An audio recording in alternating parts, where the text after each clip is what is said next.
ఓం సానో మంద్రేషమూర్జందుహానాధేనుర్వాగస్మానుపసుష్టుతైతు. శ్రీమాత్రే నమః. ఈరోజు నవరాత్రులలో 7వ రోజు. ఈరోజు భక్తుల భయాలను సమూలంగా నాశనం చేసేటువంటి దివ్యరాత్రి, కాళరాత్రి యొక్క అవతారము. ఈరోజు ఉపాస్య దైవము. కాళరాత్రి యొక్క అవతార సందర్భం ఎప్పుడు జరిగింది అని అంటే, కాత్యాయనీదేవి మహిషాసురుణ్ణి మహిషమర్దిని అవతారంలో సంహారం చేసిన తరువాత కొన్ని యుగాల వరకు అన్ని లోకాల్లోనూ అందరూ కూడా సుఖంగా శాంతిగా జీవనం చేస్తూ ఉన్నారు. కొంతకాలానికి శుంభ నిశుంభులు అనేటువంటి రాక్షసులు లోకానికి కంటకులుగా మారి లోకమంతటినీ కూడా హింసిస్తూ ఉన్న సందర్భంలో ఇంద్రాది దేవతలందరూ కూడా వారితో యుద్ధం చేసి అలసిపోయినప్పుడు నిస్సహాయులైనటువంటి దేవతలంతా కూడా వారిని ఎలాగైనా జయించాలనేటువంటి తపనతో పరమశివుణ్ణి వేడుకోవడానికి కైలాసానికి బయలుదేరుతారు. అక్కడ పార్వతీ పరమేశ్వరులిద్దరినీ కూడా ఈ విధంగా ప్రార్థన చేస్తారు.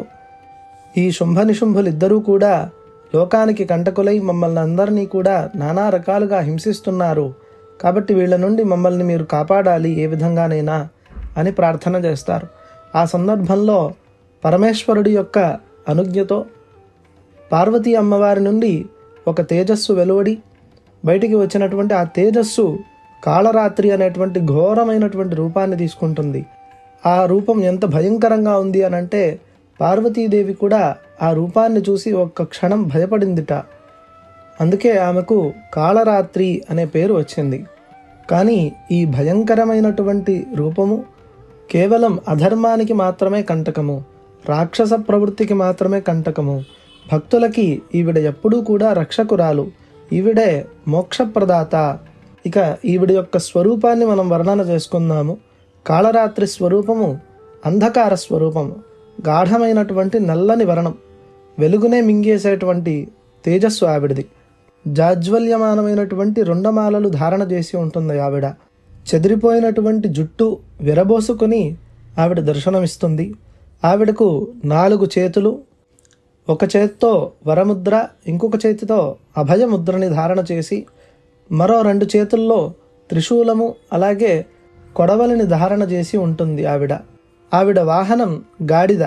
ఈ గాడిద అజ్ఞానాన్ని నాశనం చేయడానికి ఇది సూచకము. రూపం భయంకరమైనా కూడా అపారమైనటువంటి కరుణ ఆ అమ్మవారిది. దేవీ మహాత్మ్యంలో అమ్మవారిని ఒక శ్లోకంలో వర్ణన చేస్తారు. ఏతాం దేవీం మహాదేవీం కాళరాత్రీం భయానకీం వరదాం అభయాం కరౌ ధారయంతీం శుభాం శివాం. అంటే దేదీప్యమానమైనటువంటి కాళరాత్రి స్వరూపము అతి భయంకరంగా ఉన్నప్పటికీ కూడా వరాభయముద్రలను 2 చేతులతో ధారణ చేసినటువంటి ఆ శుభంకరమైనటువంటి ఆ మంగళకరమైనటువంటి స్వరూపాన్ని నేను భావన చేస్తున్నాను అని ఒక ప్రార్థనా శ్లోకం మనకి దేవీ మహాత్మ్యంలో వినబడుతుంది. అందుకే ఈ కాళరాత్రి అమ్మవారిని ఉపాసన చేసిన వాళ్ళకి అనేక రకాలైనటువంటి భయాలన్నీ కూడా తొలగిపోతాయి. అజ్ఞానం అనే అంధకారం తొలగిపోయి నిజమైనటువంటి సత్యమైనటువంటి జ్ఞానం లభిస్తుంది. భూతప్రేత పిశాచాది శక్తులన్నిటి నుండి కూడా రక్షణ లభిస్తుంది. మనలోని సహస్రార చక్రం ప్రకాశిస్తుంది. తద్వారా అంతర్గతమైనటువంటి అంధకారమంతా కూడా తొలగిపోయి మన బుద్ధి మనస్సు అంతా కూడా వెలుగుతో నిండిపోతుంది. ఈ దేవత యొక్క రంగు నీలవర్ణం, అంటే నలుపు. ఈవిడకు ఇష్టమైనటువంటి నైవేద్యం బెల్లం.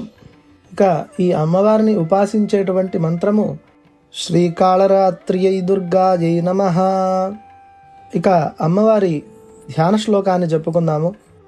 ఏకవేణీ జపా కర్ణపూరా నగ్నాఖరా స్థిత లంబోష్ఠీ కర్ణికా కర్ణి తైలాభ్యక్త శరీరిణి. ఈ ధ్యాన శ్లోకంలో అమ్మవారిని వర్ణన చేస్తున్నారు. ఆవిడ ఒకే ఒక్క జడ, అంటే జుట్టంతా విరబోసుకొని ఉన్నది. అలాగే జపాకర్ణపూరా, అంటే జపా పుష్పములు చెవుల దాకా నిండుగా వేసుకొని ఉన్నటువంటిది. జపా పుష్పములు అని అంటే మందారం పూలు. అలాగే నగ్న అంటే వస్త్రరహితంగా ఉన్నది ఆవిడ. దిగంబరము దిక్కులే అంబరంగా, దిక్కులే ఆవిడకి వస్త్రాలు అనే విధంగా ఆవిడ ఉన్నది. ఖరాస్థిత అంటే గాడిదపై, ఖరము అని అంటే గాడిద, గాడిదపై విహరిస్తూ ఉన్నది ఆవిడ. లంబోష్ఠి పొడవైనటువంటి పెదవులు కలిగి ఉన్నది ఆవిడ. కర్ణికాకర్ణి కర్ణభూషణంగా పద్మకర్ణికలను ధారణ చేసింది. తైలాభ్యక్త శరీరిణి ఒళ్ళంతా కూడా నూనె పూసుకుని ఉన్నది. ఈ విధమైనటువంటి వర్ణన మనకి ఈ ధ్యాన శ్లోకంలో కనిపిస్తోంది. ఈవిడ స్వరూపం ఎంత వికృతంగా ఉన్నప్పటికీ ఉపాసనా మార్గంలో ఉండేటువంటి భక్తులకి పరమ మంగళాలను ప్రసాదిస్తుంది ఈవిడ. ఇక ఈరోజు మరొక విశేషం ఏమిటి అనంటే, ఈరోజు మూలా నక్షత్రము, సరస్వతి అమ్మవారి యొక్క ఆరాధన చేసేటువంటి రోజు. ఈరోజు చాలా విశేషమైనటువంటి రోజు. ఈరోజు చదువుల తల్లి సరస్వతిని పూజించిన వాళ్ళకి మంచి సద్విద్య, సుజ్ఞానము లభిస్తాయని చెప్పి మనకి పురాణాలు చెబుతున్నాయి. అందుకని అజ్ఞానాంధకారాన్ని తొలగించేటువంటి కాళరాత్రీదేవి, అలాగే మనకు మంచి చదువులను, జ్ఞానాన్ని ప్రసాదించేటువంటి సరస్వతీదేవిని ఒకటే రోజు ఉపాసన చేసుకునేటువంటి అద్భుతమైనటువంటి భాగ్యం మనకి ఈరోజు దక్కినది. ఇక రేపటి రోజున మనము సౌమ్య రూపిణి, పవిత్రతకు పరమ ప్రతీక అయినటువంటి మహాగౌరి గురించి తెలుసుకుందాము. అలాగే మన ఛానల్లో చాలామంది మహాకాళి అమ్మవారి గురించి చెప్పమని అడుగుతున్నారు.